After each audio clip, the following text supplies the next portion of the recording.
The stages of a narcissistic divorce. So in this video, I want to talk about what I break down to the 4 stages of a narcissistic divorce. This came up in a question from a Facebook user who was asking about interacting with their ex, and it got me thinking about the different stages of the divorce process with a narcissist, especially whenever child custody is involved and you're dealing with those type of situations. So stage 1 is basically the pre-divorce part of it. Maybe paperwork has been filed, but there are no permanent orders. So at this stage of it, whoever has the primary physical control is the one, and typically that's going to be the narcissist in this case, is going to be using that to try to set the stage for everything going forward, which means that if there's any way that they can limit your contact even more, they're going to do that. Part of the issue with this is it resets the starting point when you get to court. So for instance, if you're seeing the kids equal amount of time, they're going to try to reduce that and try to get it to where they have the maximum amount of time that's already been established to try to set up a routine with your kids before you get to court. So for instance, if you're not seeing your kids at all when they walk into court, they can say that you're not seeing the kids at all. It's 90-10 or 100% with them, and you're not seeing them at all.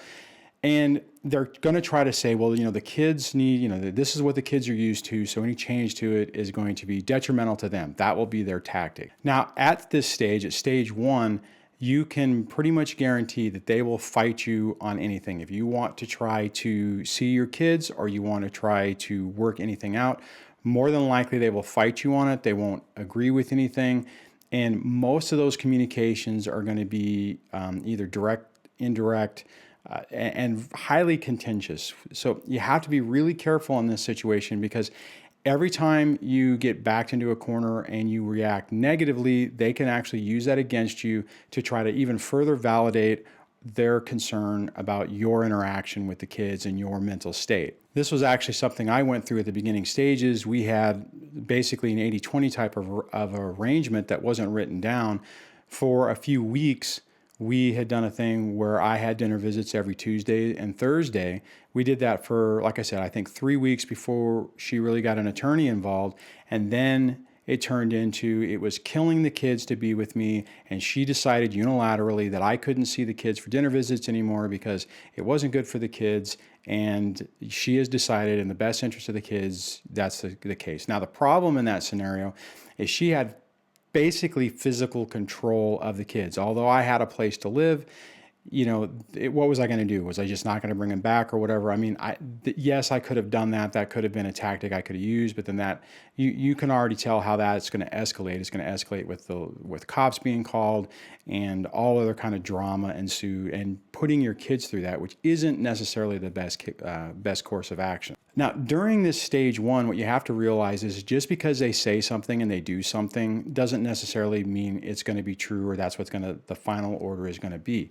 Now, hopefully at this stage, you do have an attorney so that you can work with them to try to facilitate some resolution, which unfortunately that means that they're going to be writing her attorney or the other parent's attorney trying to work some agreement out. Now, I can tell you, if you're dealing with somebody who is, toxic, narcissistic, or whatever category you want to put them in at the early stages of this, they are not going to agree to anything. And more than likely what will happen is you'll say, hey, this is what we were doing, this is what we want to stick with. They'll say no, and they'll say, hey, why don't you just agree with what we have? They'll try to get you to agree to a lower amount. Don't do that. Do not do that. Wait until you get to court on that. Okay, so then this leads you into what I call stage 2. And stage 2 is where you have temporary orders. You've finally gone to court, you've finally been in front of a judge, and they have set some preliminary orders to determine this. Now, this is a touchy stage, because what could happen is it really depends. It depends on what your actions were during stage 1, if you made any mistakes or did anything to validate or justify reducing your time with the kids, or even making it supervised or whatever. But if you did okay during stage 1, more than likely you will probably get more time with your kids in stage 2. Now, Now, granted, this is all up to, the specifics. Everyone's case is going to be a little bit different. Everyone's situation is going to be a little bit different. And whatever happens in this temporary stage or the temporary orders where, it's like, okay, maybe your ex is saying that you shouldn't see the kids at all. You're saying you want 50-50, or maybe you're saying that, your ex shouldn't see the kids at all. They'll set some type of temporary thing to kind of test the waters and see what's going on. Now, that may even include supervised visitation or whatnot. And whatever happens, you just need to take those orders, whatever situation you've been dealt for your temporary orders, and deal with it the best way you can. Now, in my situation, my temporary orders went from her asking for 80-20 with no week dinner visits, to basically a 70-30 situation where I had elongated weekends. So in my particular situation, it was like the kids don't go to school from her or from my house; they go to school from her house. So weekends are fine, but any other day where they were physically going to school from my house, what she was completely fighting against. Now, the problem, the little nuance in my situation is and which I think helped me, is I was literally picking the kids up every morning to take them to school, right? So, it was easy for me to argue the point saying, well, wait a minute, I'm driving over, picking the kids up at her house, or our old house, and then driving them to school every day, and she's picking them up. Why can't they just one or 2 days a week go from my house, right? Now, in that situation, the judge agreed and increased the time to, like I said, 70-30. So in that situation, I had, I think it was Thursday night to Monday, so that the kids went to school 2 days from my house, and it was a little bit more time. Now, I pushed for a dinner visit during that opposite week so that there wasn't a long period of them not seeing me. Judge wasn't necessarily thrilled with that, but he went ahead and agreed with that, and that was set. Now, the question I got about this was about how do you deal with questions and interactions with your ex. Now, if you're trying to deal with custody in the beginning and you're fighting with them, then you have to, in the early stages of this, you have to do some part to basically to establish the fact that you actually do want to have an interaction with your kids, right? So it's a little bit complicated because, in my normal thing, and I'll get to this in stages 3 and 4, typically I'll talk about, like in the hybrid no contact, of when you don't contact them and when you ignore them and stuff like this. But in a situation where you're trying to establish or you're trying to get what you're supposed to get, it's a little bit different story. Now, with that though, I think I know that I tried to argue the point multiple times in stage 1 and 2 with my ex about trying to be reasonable and stuff like that, and it was completely a waste of time. Now, the problem in stage 1 and 2 is typically the narcissistic parent is going to still have a significant amount of control over the situation. So what I would say on this is if you're trying to fight an issue and you're getting zero success, then you need to reevaluate that tactic. In stage 1 and 2, you typically have attorneys. So, you can try to engage with your ex to try to save money and come up with an agreement without having to spend hundreds of dollars on an attorney. As soon as you realize that that's not happening, your best bet is to direct all the communications through your attorney so that you don't have to deal with the chaos. It's going to be frustrating anyways because they're not going to agree with anything that you're going to want to do, and it's ultimately going to the issue is going to have to be forced to where your case gets to the situation where they really don't have a winning scenario, and either their attorney advises them just to settle because they're going to lose, or you end up taking it to a judge and they end up losing. Now, the other part about stage 2 is the court is really trying to determine what's in the best interest of the kids. And we can get into an argument all day long about, what is in the best interest of the kids and how that works out in court. But bottom line is they're trying to be objective as possible. They're thinking that both of the parents are being knuckleheads. They're not really aware of personality disorders, so you're not going to be able to go in and play that card to any, positive outcome on your part. So you in that case, or in that regard, when you're dealing with this, remember that you need to make sure that you're on your best behavior, that you get your game face on, that you don't interact negatively with the ex, and all the times that they're fighting you on things and not responding or being snarky or whatever, save everything that you possibly can as potential evidence and don't take the bait.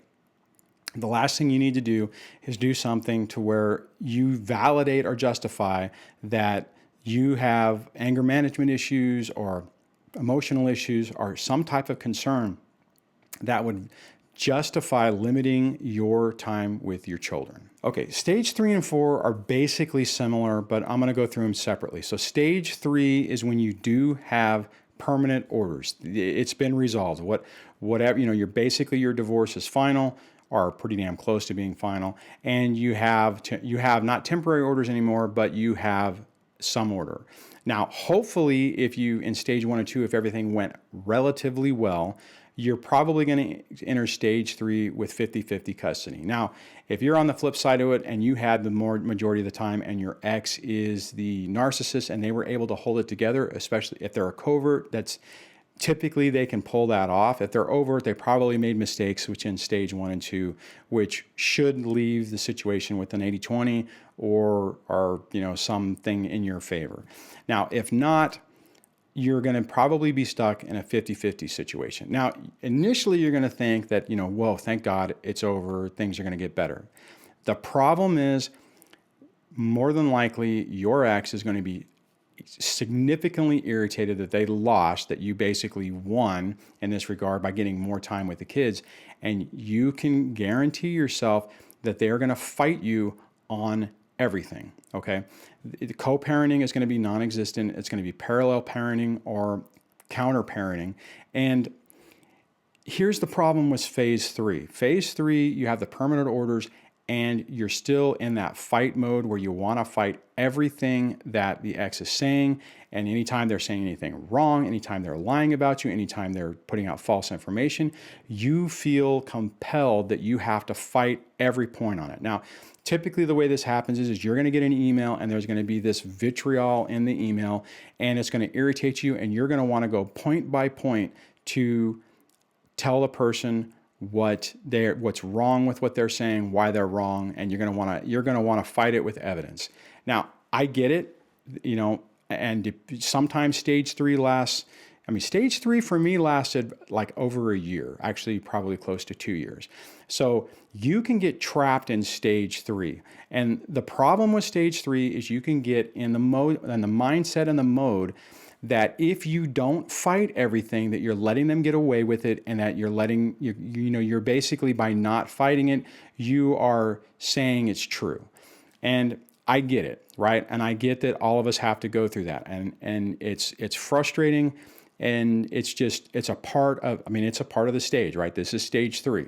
The problem is, and this kind of rolls back to what I was talking about in stage 2, is when you realize that you're not making any progress, you need to find a way to stop. You need to reevaluate what you're doing and come at it from a different approach. Now, the problem with this is you're not going to be able to convince the person to change. Stage 1 and stage 2 should have already demonstrated that to you. You probably had a little bit of naivete thinking that once everything was final, things would calm down. If you're dealing with somebody like this with a personality disorder, it's not going to calm down. If you're in a situation where it does start calming down, then you may be dealing with somebody with some strong narcissistic traits, but they probably don't have the full-blown disorder. Bottom line, if they can look at the situation objectively and realize that they're just creating more drama and they thrive in drama, that is a big area of concern. Okay, so then this leads you into stage 4. And stage 4 is basically your same situation. You have your permanent orders. Everything is basically stable as much as it can be. But the big difference with stage 4 is you've come to the realization that fighting your ex on every point is pointless.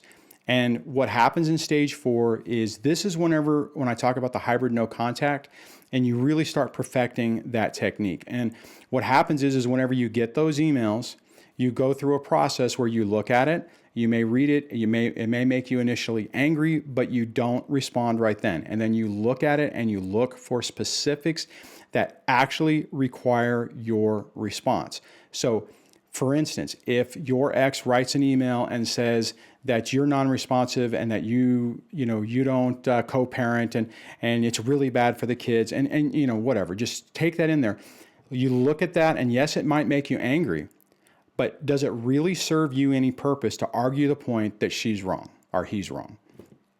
The answer is no, because you're not going to change their mind. You're not going to get them to come back to you and say, "Oh my God, I'm so sorry. I didn't realize that I was saying that all this stuff wasn't true. I now realize because you sent me information to show me that I'm wrong, that I now agree with it." It isn't going to happen. And at this stage, you realize it's pointless. You realize that trying to engage in that fight, all it does is it feeds into the chaos. One, it makes you angry.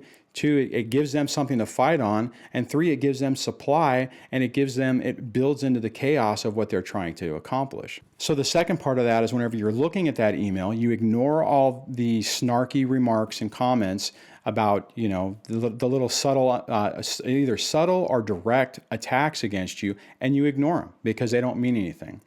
The second part of it is you look at that email or you look at that communication and you determine whether you actually need to respond. Do you have to answer the question? If they're saying you need to answer me because I need to know whenever to take the kids to school, which I'm just making this up, if you know that they know the answer or that the answer is basically at their fingertip and all they're really trying to do is they're trying to force you to respond to get you to answer their question, don't do it. And that's what you do. You look, the second part of it is you ignore what the snarky comments. The second part is you look for, do you really need to answer the question? Okay, so then the third thing is, let's say there is something in there that you do need to answer and you answer it. You answer it as simply as possible. You write your email back. You take a pause, you go back and you look for every place that you can remove words to make it more streamlined and direct and to the point. And adding anything in there that would be snarky on your part, you take out because it doesn't serve any purpose. I'm trying to think of a good example off the top of my head on this, but basically, if let's say, for instance, they're asking you where your kid's next game is, and they don't know for whatever reason. In that situation, so if it's this email that says that I'm a scumbag and that I'm not sharing information and I'm making things horrible for the kids or whatever, I ignore all that. And then if the question within there, let's say the question is where is the game I'm supposed to take him to on Saturday? What I would say is, hi, name. Saturday at 8 o'clock at Park 3 in, little town, wherever. And that's it. Boom. And then put my name. And then I would double check, like I said, reread that to make sure that I didn't add any extra information or anything that needed to be more. It's just like the absolute piece of information that I felt that I was required to respond to, you respond.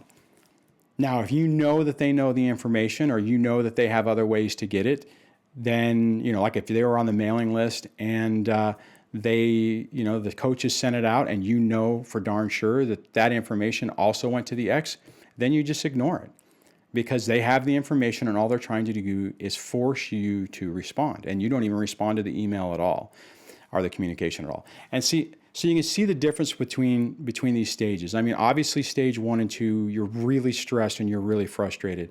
Stage 3, you're just annoyed and still angry that this person is still fighting you on everything, making up allegations or sending out basically lies or whatever in email or in communication, and you feel like you have to fight everything.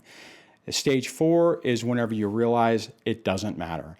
That whatever they say doesn't matter, whatever they put in email doesn't really matter. As long as you're providing the information you're supposed to provide via your court order, for the co-parenting part of it or information share, then you've done your part. Now, the reason I think it's important to go over these stages is because these are all really painful stages to get through. This isn't some walk in the park, easy thing. There's a lot of emotional stress and anxiety and fear associated with all of these, right? Obviously stage 1, you're freaked out about what's going to happen in court. Stage 2, you have some temporary orders and either it went badly or it went good and you're still trying to fight that. So you're still in fear of what's ultimately going to happen because someone's determining what's going on. Stage 3, you think things are going to be calmed down and then you see a modified behavior on their part and it still is incredibly stressful. And granted, that doesn't necessarily lead into more court battles, but you're sitting there trying to fight this other person while you're trying to parent your kids. And then stage 4 is kind of where you come to peace with this and you really start removing their ability to get under your skin, to emotionally manipulate you and cause extra chaos within your environment. So I hope that helps. I hope breaking it down in that mindset might help you when you're working through this. And this is really, obviously it's not a fun situation and it's incredibly tough. So if you have some things, I'd like to hear what you guys think about me breaking this down on these stages. If you want to add that in the comments below in that discussion, I'd love to hear that. If you like the channel, please subscribe. If you like the video, give it a thumbs up, and I will chat with you guys in the next video. So take care. Bye.